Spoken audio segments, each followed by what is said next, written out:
I think many people our age, especially guys, mid 40s to mid 50s, they might have been in a job for, going on 5, 10, 15 years. Some of them have been retrenched. Some of them have an opportunity to do something else. And that next step is usually the choice between going to another company, potentially making more money, or just saying to the hell with it, I'm going to do something that I actually enjoy.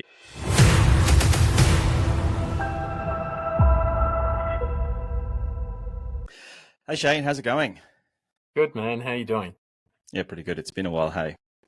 Too long. Too long. It's good to get back on the horse. Yes. So yes. Today we're going to be talking about how to navigate career transitions. Now it says here in midlife, but I just think in general is probably a good place to start. Yeah.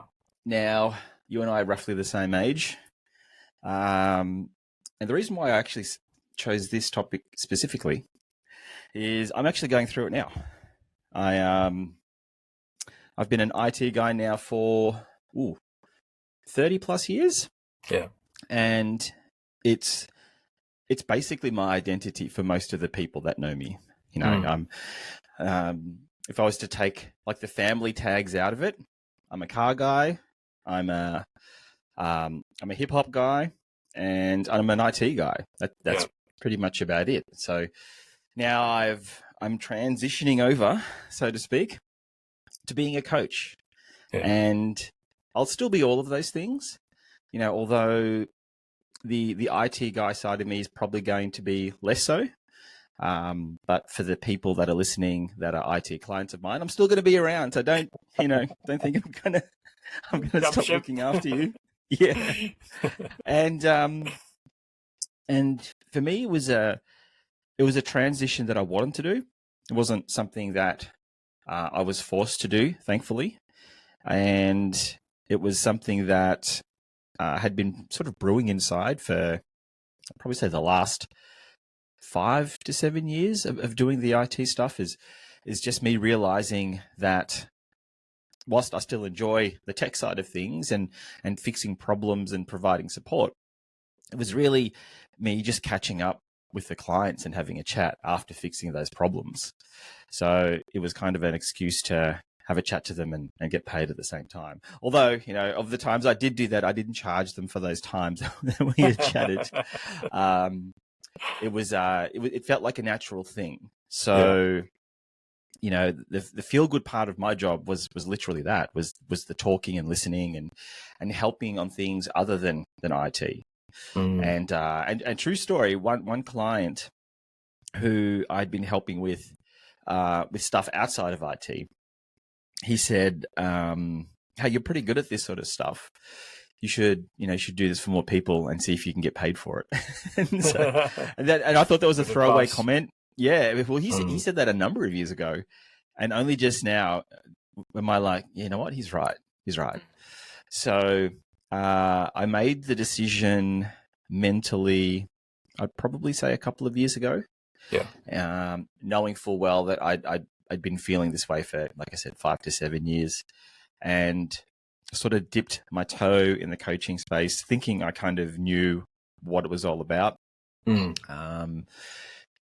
Not really going as well as I thought it was, but that was just because I had freaking no idea what I was doing, essentially. Yeah. But I still built something that I'm pretty happy with and proud of, and I'm going to continue using it once the proper coaching skills kick in. And I've navigated it okay. I'm still in the middle of it, so I can't say that I'm a proper coach. I've got the skills to coach, and now I'm just looking for lots of practice, lots of people that that need some help, and that will allow me, basically the honor, so to speak, to give them the coaching based off what I've just recently been taught. Yeah. So the physical transition has been a little difficult. Running your own business is busy enough in itself, and then having to chuck on top having to attend courses and doing homework and having the physical and mental capacity for it's been super difficult. And even though the course finished, what are we now, Wednesday? Even though the course finished almost a week ago, I'm still kind of feeling the effects of having 2 weeks of training. Yeah. So I'm still trying to recover from the physical aspect. The mental aspect is a little easier because it's something that I'm really enjoying. I'm super passionate about it. It's like so much fun learning all of this coaching stuff. But I find that I'm using that mental capacity a lot more. It's like I'm emptying it out more because I'm learning a lot. And so I'm needing to remember things and I'm excited about it. So by the end of the day, trying to do IT stuff is difficult because it's hard for me to concentrate. Even reading something, I'm just basically reading words and nothing's making sense. Yeah. Yeah. So the transition so far has been difficult but fun. But I think that because I know what's on the other side, I'm more excited for it. And so I'm trying to put as much energy, physical energy and mental energy as I can into it. Yeah. But it's not easy by any means. Yeah, 100%. I think that's really paramount what you said there, with the IT stuff that you do and and everything. Now that you've found this other interest, it's really hard to concentrate on what you know how to do automatically, because there's this thing that really yearns to kind of for you to go and engage with it even more, And I think what I found with all the different roles that I did during my 9 to 5 kind of career, there were certain aspects within each role, and I've been through everything through working in the warehouse, to being on a forklift, to managing teams, to sales, kind of quite a lot of different aspects within a business. And it gave me lots of different perspectives of, what's kind of important within a business. And for me, in each of those roles, though, there was something quite foundational, I think, and it was people. I really found an interest in people and what they were doing in their roles, and I was able to train people through some of the things that I did.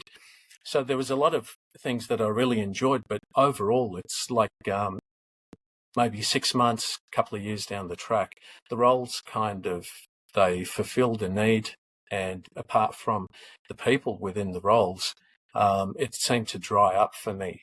And so I was looking for something different every time. So I've had many different jobs, and I've probably got to the point where I thought, I've kind of gone as far as I can, and I can't find anything interesting outside in the workforce for me, and I thought, I'm really at a point where I have to kind of almost invent my own role, which I did during COVID, and I gave that a go. I've always been a very kind of creative person, so I put my creative juices to work, and I was designing a lot of things, creating a lot of things, programs as well. I guess you call I call that creative. So within this coaching space, it's something that I've been involved in for probably the last 10 to 15 years, I guess, in terms of just on a personal basis. Now to kind of help and assist other people with it, with all the things that I've learned on a personal basis, is kind of like the direction I want to take it now. And like you mentioned, making that transition, even though you've got this desire to do it, it's kind of quite a big leap, even though on the surface it seems quite easy. Okay, you go from a working role into something where you're working for yourself, you know what you want to do. But I think all the little components that kind of make up this thing are quite involved. And I think for me, the hardest bit is kind of finding exactly how I want to show up in the world to assist other people.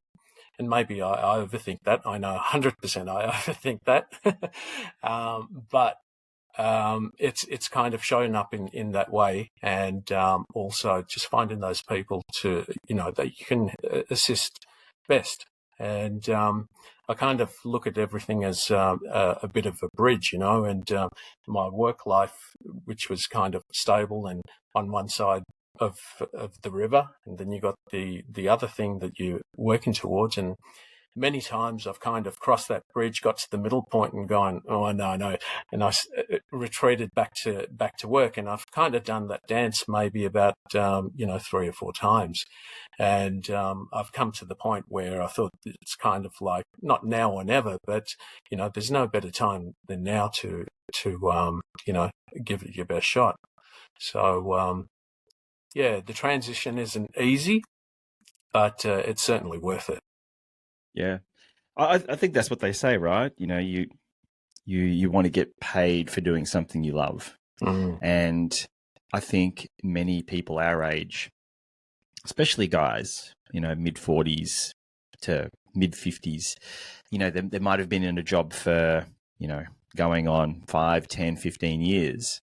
Some of them have been retrenched. Some of them have an opportunity to do something else, and that next step is usually the choice between going to another company, potentially making more money, or just saying to the hell with it, I'm going to do something that I actually enjoy. It's actually quite a common thought, like I said, for people our age to make that step, because that next step could potentially be the last thing they do from a work perspective. Yeah. And so there's an opportunity there to go, well, what is it that I really enjoy? Some people pursue the same interests or pursue the same jobs they've always been doing, but maybe on their own. Some go from corporate to maybe small business, and some people do something totally the opposite and go, I had this hobby of doing fishing videos, or of creating, car related trinkets, that's been making me, I don't know, a couple of $100 a month. Maybe I've got some savings and invest a bit more time into that and make that my sort of full-time role. Yeah. And that's a transition in itself. And, people make those sorts of decisions every day. And I think each decision is, each decision is definitely different. But I think the stages at which people have success, joy, and heartache, and stress and anxiety is all the same. It just comes in different forms. But I think now it's becoming a lot more prevalent. People are starting to realize that, you don't stay in the one job forever. Our parents had that mindset. You stay in this one job and for as long as you can. And, if they get taken over, that's fine, as long as you're getting paid a decent amount of money. If not, you skip on over to another job and you basically stay with that job. These days, I remember reading an article once, and they were saying that for you to get the most you can out of your career, you should change jobs every 2 years. They said that 2 years is the maximum that you can get in an average sort of role. Maybe small business might be different, but corporate, if there's not a clear pathway, and if there's not, 7 to 10 other people that are in the role that you kind of want to get into, 2 years is the max. Then you go to another job, stay 2 years there, learn as much as you can, sort of rinse and repeat. So for most people, a transition later in life really shouldn't be that difficult, because they're kind of used to going from one job to another.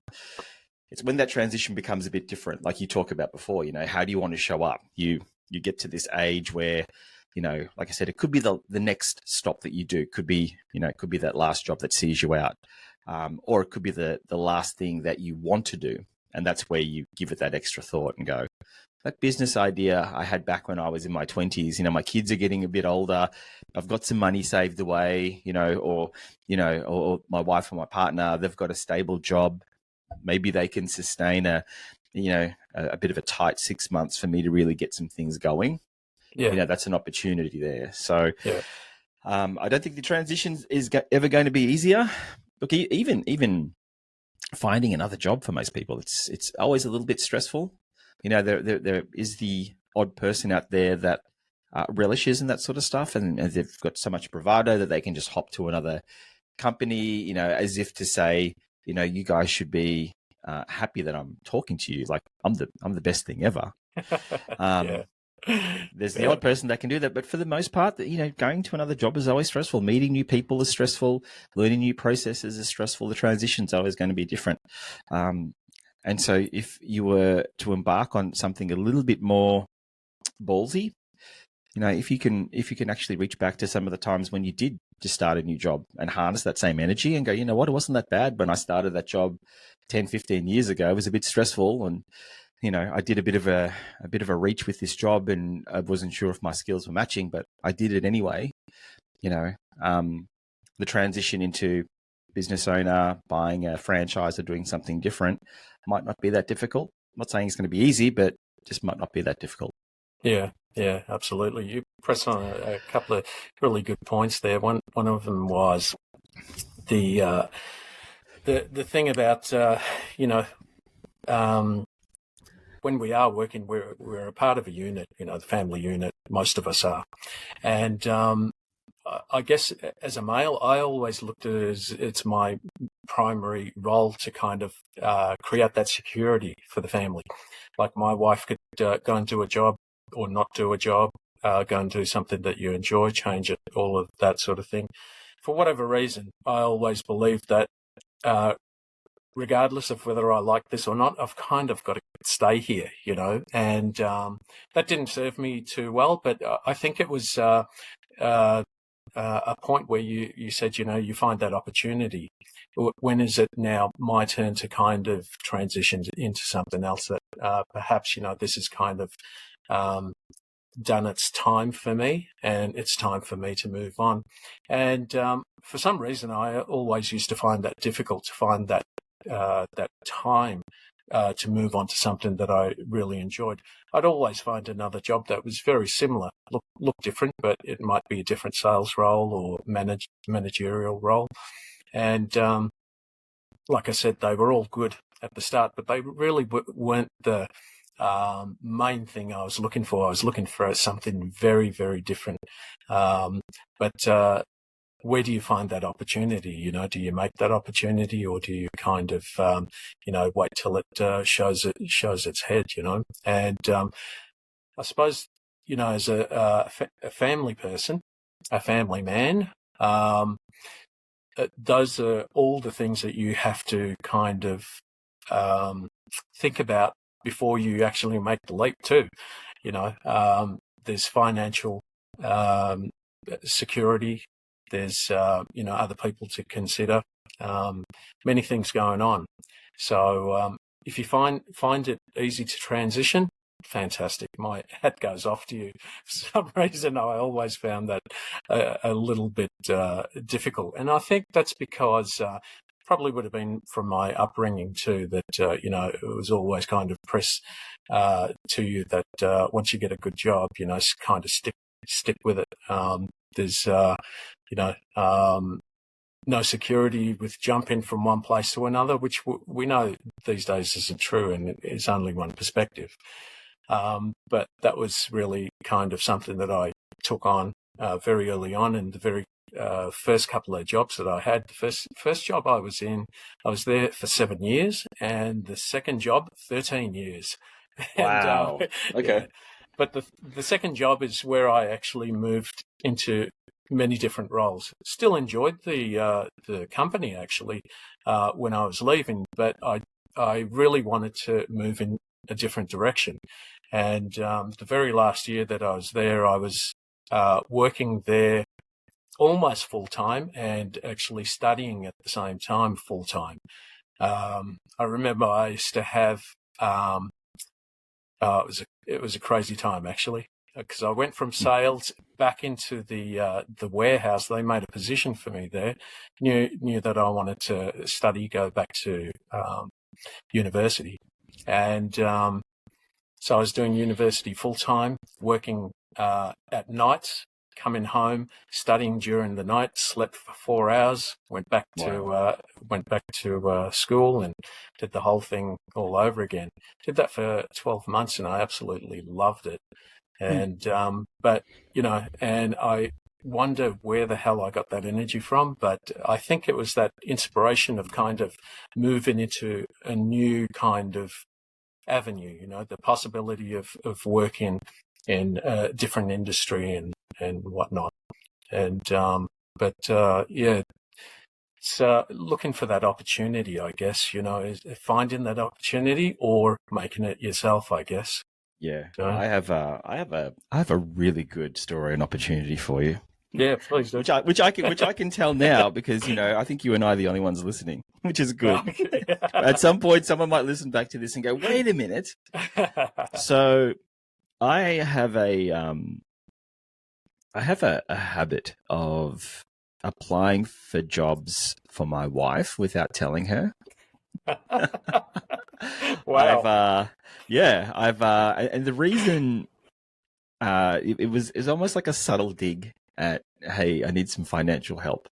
And as a result of that, I've just sent your resume off to a bunch of companies. Now, there is a method to my madness, and I do it based off location to where we live. So I'm not going to apply for a job that's in the city or on the other side of town or anything like that. I was trying to overcome potential barriers in me telling her and her saying, but this job is such and such. It's too far away, or I don't like doing this, or this is stupid. So I didn't apply for too many. And if a job came up, I would send a resume in. So the first time it happened, the job was for it's a sensory panelist. That's what it was officially called, and it was for a major food company, which is local. I think it's about 5 km from my house. Major company, sensory panelist. And in my head, I'm reading this job description, and to me, it's basically you go there and you eat food and get paid for it. That's what it was. That's what it is. Yeah. The hours were good. The distance was fine. The job sounded fun. So I sent her resume in for it. Anyway, so she got a call and saying, "Oh, hey, we got this. Do you want to come in for an interview?" So I said to her, "Do it. Like it's close, and like, what have you got to lose?" So she went, like, not having any idea about the job. I didn't know anything about the job. I'm just like I said, it was just sort of, I thought it was just eating food. So she went through the interview, and she went home. Then they called her back for a second interview, and she interviewed again. They sent her back home. Then they called back for a third interview. I think there was 3 interviews, and the interview process, she said, was one of the most difficult things she's ever done because they don't really care. I don't say that they really don't care, but in terms of like your personality and certain knowledge and computer stuff, like it was like they didn't really care that much. It was more so like what are your senses like? Your sense of smell, visual, your taste, and what's your ability like to interpret a taste, like write it down, the textures. So she had never done this before. And after 3 rounds of interviews, she got the job. She got the job out of, and so it was a panel. So there was a panel of 10. Yeah.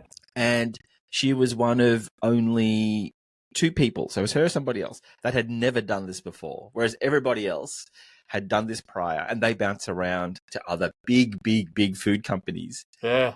Doing this job. And when she got it, when she started working, it essentially was just that. It was her like eating cheese and drinking iced coffees, Oh my God. drinking milk, and then assessing the taste, and then writing down things like texture and the aftertaste, and just how in those wine snobs, they drink the wine and they swirl, and that. It was like that. Man, So that's very cool. that was the first job. Now, the second job is where the opportunity stuff comes in.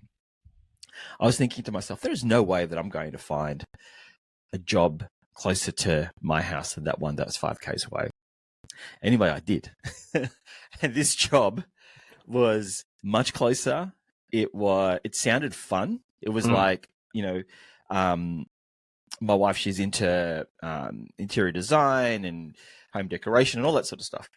And this job was for a company that specialized in that. And close to my house, it looked like it paid more. The hours looked like they were perfect, and they were. And she had zero experience. So what I did, and again, I didn't tell her, was I wrote an application letter and addressed every single one of the points on their job application. I addressed it specifically with, I don't have experience in this, but I have experience in this, which translates. Anyway, she got an interview. And at that point, I forgot I actually told her that I went for this job. So there's some random person's calling her up, coming for an interview. And then she rang me afterwards and said, who did you send my resume out to this time?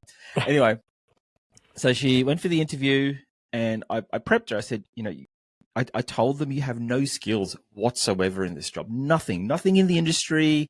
Yeah. Like, you have an interest in it, but it's only an interest because you like doing housey things, interior design. You've got a bit of an eye for it. That's it. So she got the job. So she got the job after interviewing well, after me comparing all of the skills that she has with the specific skills that this job was wanting. And now she's been there I think 5 or 6 years. It was an assistant role. She's now in a managerial role. She's doing her own line of product. She's traveling overseas, and so that's a level of opportunity and of transition that most people won't have experienced. Yeah, and I kind of put that to her, and in hindsight now, it's kind of a mean thing to do, but I thought it was a really cool thing, because she's transitioning from one entirely different field of work to another. Yeah, and in both cases, she had zero experience in doing that, but she's adaptable.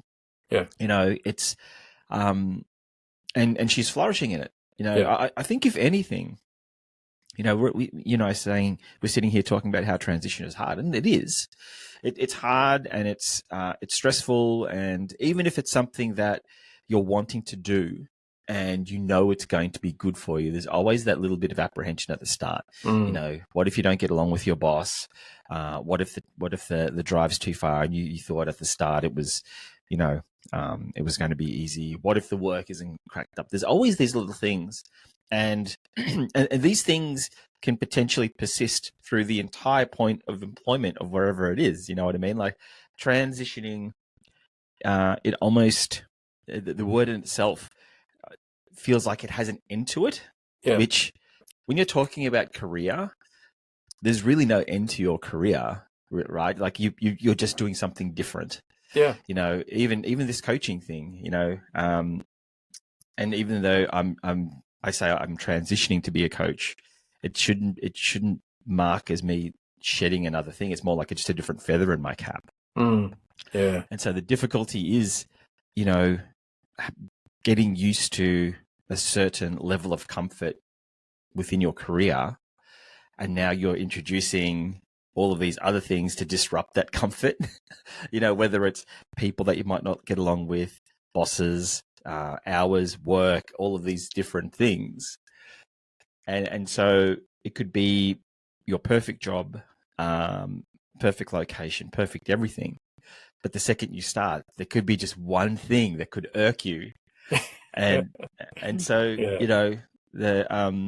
it's going to be difficult regardless of, even if it's the perfect thing.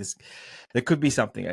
It's like some people, I'm not saying everyone does this, but you probably know of people that when they're given an opportunity and they think it's too good, they always look for the little nitpicky thing, because they're like, this can't be happening because this is the perfect job. I'm getting paid so well. Surely something must be, surely there's a gimme, there's a gotcha somewhere.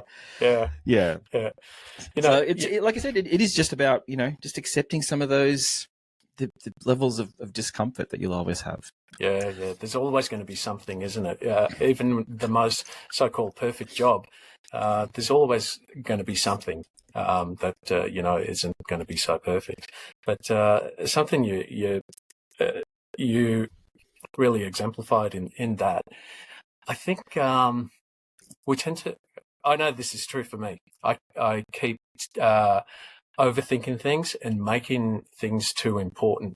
And I was reflecting when you were talking about the story.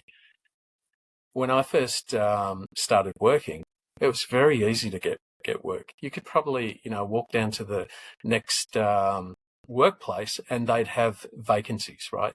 Back when you and I started, there was kind of like a plethora of jobs. That's how I saw it anyway, When I started working, I had two offers. Do I take this one or that one? And then many of the roles after that were also the same. It's kind of like I didn't take it too seriously. It was kind of like, oh yeah, that'd be fun. I'll go and do that. But I do know that now when I started thinking about things very seriously, like I really want to do that. I really want to do that. And I think it might be a little bit difficult because I can't make the maybe the steps. How do I do this? How do I do that? All of a sudden, it has become very, very overly important and very kind of difficult to maybe make that move, from one place to another. I think what you did was brilliant, where you set the the resumes out. Whereas I was thinking if that happened to me, I'd be kind of like, what the hell? But I know when I was looking through the job papers, through the internet for jobs, and I'd go, no, I'm not qualified for that. No, I'm not qualified for that. So many things we discount where you just kind of go, no, it kind of, that fits it. We'll just send it off and see what happens, And most of the time, that's probably the approach we need to take, to kind of just give it a go. Take the importance of it. You either get it or you don't, and kind of move on to the next one. But I think over time, things have probably become too important on a personal level. That is, that I really need to make this happen. And the less I take the more I take the importance of it, probably the easier it's going to flow anyway. Yeah, I think people tend to they put too much emphasis on certain decisions, and that can that's hard not to do, especially if you're looking at a job of which there's only one of, and there's only one of that's popped up in the last 6 months, and it's perfect for you. When if you don't get this job or this position, it'll be like the end of your career. People put way too much pressure on themselves for that sort of stuff, and I know I did that as well. There were some jobs that I applied for and thought I could really do this, and I could do this at a high level. And I didn't get it. And you sort of beat yourself up over it, and then you make all of these assumptions, and it could just be the fact that it was a dummy ad for all you know. Yeah. It's a hard thing. And look, especially now, I'm starting to see what the job market's like. I was actually employed for 9 months last year, and even though I'm back to self-employment now, employment isn't for me, and I had an okay time. I wasn't the greatest. If it was a great time, I'd probably still be there, but that's just it wasn't the case. But what I did enjoy was that kind of reckless abandon of me just wanting to go for a job. Some of them I'm like, what, I could do this, and other ones I'm like, I don't think I can get this, but I'm going to do it anyway because I'm still working. Yeah. And I realize there's a bit of a luxury there, because there's a bit of a fallback plan. But what I think is starting to happen these days with people is that I have heard that that AI is taking a lot of resumes and a lot of applications and trying to standardize things to make things easier. Okay. What I really enjoyed about applying for those jobs for my wife at the time was a certain level of creativity that I put into it, and not in terms of, the application letter, but even sort of that sort of thinking. Going for this job, requires a certain level of, creativity in itself. And I think for some jobs out there, simply just handing in your resume and, an application letter isn't going to cut it. It's, especially for some creative jobs, you have to really think out the box. It's basically, you'd be better off going to a company with your resume in hand. Remember the old school days when people would just door knock companies? Like, here's my resume, you walk to the next one. Yeah. Like, what's old school is new school again? Yep. Because if you were to do that, right? Stand out. If there's a company up the street from you that you've seen their job ad, on a website, and they're looking for people, like, don't just don't just send them, like, do it through the website. Actually go down there. Here's my resume. And they're like, oh, well, seeing as you're here, like, let's just give you a quick interview. That's the sort of stuff that I would do. And that's, that in itself is a form of transition. People are so used to being, in front of their phones, in front of a computer. And, in the space of an hour, you could apply for so many different jobs. But, are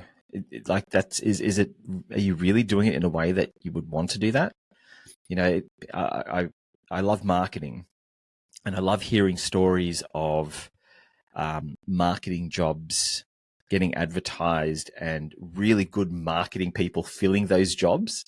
Because if you want to get a job in marketing or advertising or something that, is creative, where the position is a creative director, head of creative, like, you got to bring your A game. Like, you can't just go in with, like, oh, look, here's my PDF and it looks a bit creative. You got to send them cupcakes. You got to, like, buy some ad space somewhere. You have to do that sort of stuff to actually stand out. You have to basically transition from what it is that's normal and, be uncomfortable. And so, okay, well,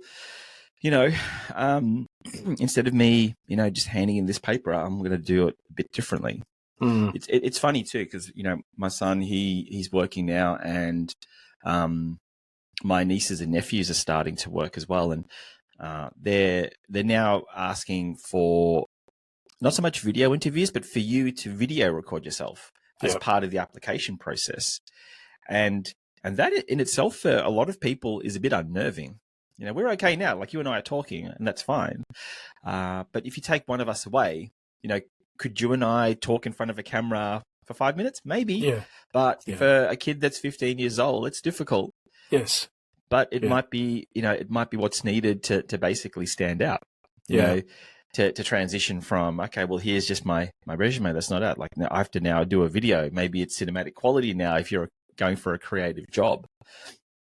So it's a lot of things with careers in transitioning. And it's not just, like I said, it's not just a transition in career.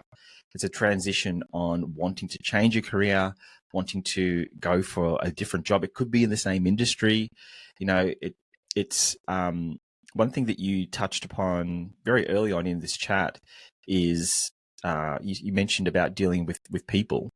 And if there's one thing that I kind of want to impress on my kids is that, the relationships that you have with people from the beginning, if there's any kind of longevity, particularly in any one company, the relationships that you make at the start will most likely benefit you at the end. Because you all might start at a particular level and you sort of dart around here and dart around there. And even within the same industry, how often do you find that you start off at one particular company and you create a group of friends and then you all disperse, and next thing you know, you're working in the same company or in a different, you're working for a different company, but you've kind of reunited, and one person might be a bit higher up. They might be the GM or the CEO, or another person gets some money and he starts his own business and he calls you up and says, hey, we used to work together. It's those relationships there that, you don't make them because you think that they're going to be rich one day. You make them because they're nice people. Yes. But generally, if you're on the ball and you're nice to a lot of people, who knows what could happen down the track, because they could come back around or they could offer you something, or you could be the one that is up there making them an offer and go, hey, I really liked working with you at company A. I've now started my own company because I've got this great idea, and I've been given a whole ton of money from some investors. Come work with me. Yeah, 100%. That's a really good point. You made me remember something, actually, that probably about half a dozen of the jobs that I've received actually did come through prior relationships. Some people I'd studied with, some people I'd worked in, different industries with that had remembered me.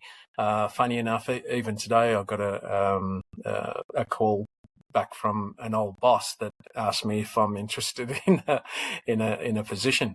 So these relationships, even though you haven't probably spoken to them maybe for a couple of years or even a few months or whatever, if you leave a lasting kind of impression and you treat people well, not just for the sake of, like you said, for the reason of trying to get a job or something like that, but just because you're a nice person, and you do your job well, people seem to remember that for a long time, and you never know where things could come back to you, in a good way. A lot of people I know had left jobs in very, very, very bad ways. Especially one of the last jobs I was in, there was a guy I was talking to just before I'd gone onto my break, and him and I were doing the same job, actually. And he said, I said, I'll see you in half an hour or whatever. And he goes, no, you won't be seeing me. I won't be here. And I just laughed as I left. But when I got into my car, he sped off down the road, and I never saw him again. And he hadn't told anyone he was leaving other than me. Never spoke to the bosses, and even though I think he owed them probably about 2 weeks or 4 weeks or whatever it was. He'd been there for a while. He'd kind of left the company in a pretty precarious situation, and they'll remember him for all the wrong reasons, I guess. Yeah. Well, that's the one thing that I think actually helps in the transition of careers is being a nice person, because if you are starting a new business, like I kind of am in a way, like your existing customers are going to be your first clients. I spoke to you before we started recording about how I sent a mass email out. I did a big social blast to everywhere, telling people how I want to become a coach, and I've studied to become a coach, and please help me out. And all of the people that replied, I've worked with. Some of them are my clients now. I've worked with them in previous companies, and I've known some of these people for a very long time. And if I hadn't fostered those relationships, they wouldn't give me the time of day. Yes. So it's one of those things that you don't think of it at the time. It's one of those pieces of advice that when you're older, you think to yourself, I should have said that. I should have thought about it back in the day. But you're just so consumed about getting a job and then getting paid more in that job and then getting another job where you get paid more and just kind of climbing up this ladder. Sometimes you step on people, sometimes you don't. But ultimately, if you are a nice person, and in hindsight, I'd like to think I was pretty okay. I was probably, I wouldn't say given opportunities, but I was presented opportunities and I kind of made the right decisions, even though the majority of those decisions, I really had no business in taking them up because I had no experience. It just seemed like a fun idea at the time. It's so funny because I just thought of that word fun. I can't, that's kind of how I live my life and how I make decisions. I'm just, just going through some of the coaching work that I did the past couple of weeks, and I discovered that one of my bigger values in life is fun. Brilliant. and now I'm thinking that a lot of my decisions, I can actually think about it now. The transitioning side of things, yes, it is stressful. but for me, there's always an element of fun. And I think the element of fun that I have in that is what some people could consider stressful and anxiety ridden. Are you meeting people? I love meeting people. I love it. So when I get an opportunity to meet new people, I find it fun. The tech side of things, I do find fun as well, but I have more fun in the meeting of people than other things. Yeah. So, it is important to be nice because you don't know what's going to happen down the track. And all of that helps in the transition, because when people, start their own business, the first thing they stress about is, how am I going to get clients? Your first clients are the people that you were nice to way back in the day, that you tell, not many people make a career transition without first talking to people about it that they either work with currently or maybe there's family involved, and so the transition becomes a bit smoother, especially when you pick that date. Okay, at the start of this year, instead of full-time, I might work part-time or I might quit. And then well before then, you tell all of the people that so, look, by next year, I'm starting my cake business, starting my coaching academy. I'm starting, my online hoodie sweatshop thing. So sweatshirt, whichever. So there's a little bit of apprehension there, but then the transition becomes a little bit easier in you telling people. So by the time you make that date and you say goodbye, and it's now just you in front of a computer going, why aren't people visiting my website? You can call up some of those people and say, hey, I'm live. Let's have a coffee. Let's chat about these sorts of things. Yeah. I'll give you a hoodie cheaper or something like that. So it's important to, to harbor those relationships and to not burn those bridges because, and on top of that, if you would extend it further, some of the, some of like the industry that you and I are looking to get into, our client isn't one-to-one in terms of our age. We've got a skill set that could help their nieces and nephews, their kids, older, younger, so it really does pay to just be nice, Don't be an idiot. Like, don't be, it's easy to say when you are that way. I consider, I think that I'm nice. I think I'm pretty level-headed. And there are some people that just aren't, and unfortunately, if they're aware of it, then there needs to be some efforts made to do that. But on the flip side, I'm not as, I might not be as confident as them in certain things.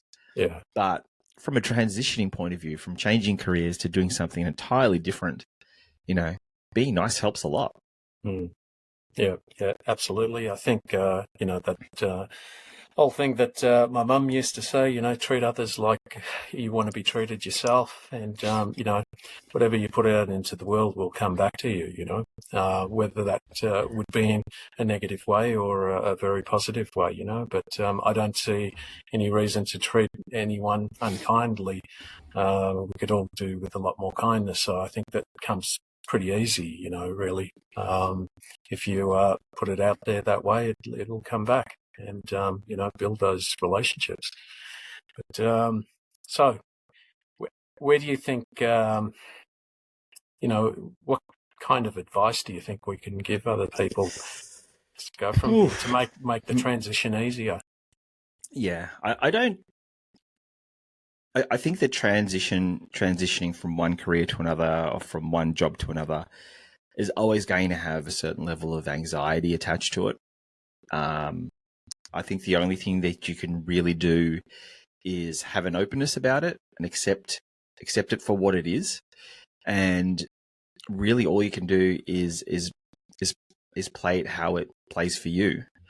If you go into a role or if you start your own business and find that things just aren't going your way, which, let's face it, is probably going to be what people are going to discover the most, is that they have this vision of things are going to be nice and rosy, and it might for the start. But if you go into it, there's a podcast that I listen to, and he always describes it in this way, which I love. But if you approach things with a karate stance, you're kind of wow. like you're ready for anything. If it's a good thing, great. If it's a bad thing, you're ready for it. If you approach things in a karate stance, that's hilarious. And play those potentially stressful things as they are, and in a way that's a little bit more controlled, without flying off the handle. I think you'll be a bit better. I don't think there's really one thing that you can say that would make transition better. But if you say that it's always going to be different and it's never going to be as easy as what you think it is, and if you are prepared to take the good with the bad, you'll get through it. Because if you think about it, even though we're talking specifically about a career now, we have so many different transitions in life. Whether we're moving house, whether a kid is old enough and they buy their own place and they move out, whether one of your parents moves back home, whether you buy a dog, there are all these things that we are constantly transitioning to that we don't actually say, yep, that's a definite transition. It just happens and we deal with it as it comes. Okay. So from changing a career or getting a different job, if we treat it with that kind of blissful ignorance, I think is the word there, then you might find that you just say, oh, I've got a new job, approach it in a similar way to as if you're buying a dog, or if, there's a decision happening that you might not put that much pressure on. You could be 6 months, a year down the track and go, oh, this job isn't so bad after all. Yeah, absolutely. What about you? What are your thoughts? Well, what I'm taking away from this conversation is to take things with less importance than I normally put on it. I think, the transition that you're going through, we go into another job because we're choosing to do that. And most of the time anyway, you may have lost a job, you're choosing to go into a new one, or you're moving on to another one because this one doesn't suit you anymore. So maybe realize that you've made that choice too, and that's a good thing because you haven't been pushed into something that you don't want to do. So that's a good thing. Look at it through a bit more lightness and maybe with a bit of optimism of, I wonder what's going to come. We can kind of go into something that's changing in our life with, sometimes some apprehension because we're not sure about the future and what's going to turn up. But that can also be a good thing. It's almost like a bit of an adventure, I try to look at things like that, even though, like I said, I take things a little bit too seriously, but I do look at things as, I wonder what's going to happen, like a bit of an adventure. So, so I think those few points. Apart from that, to make the transition easier is, like you said, things are always transitioning. Nothing ever stays the same, even though we don't notice it. So just realize this is just another thing. It's just a evolution, through life. So, yeah, don't want to get too deep on it, but well, that's the perfect way to end it, Shane. Thanks a lot for the chat today. It's, thanks. I know you and I say it's been a while, but it hasn't. But it feels like it had been. So it's good to get back on track. Yeah, absolutely. All right, mate. I'll chat to you on the next one. Take care. Mate. Bye. Bye.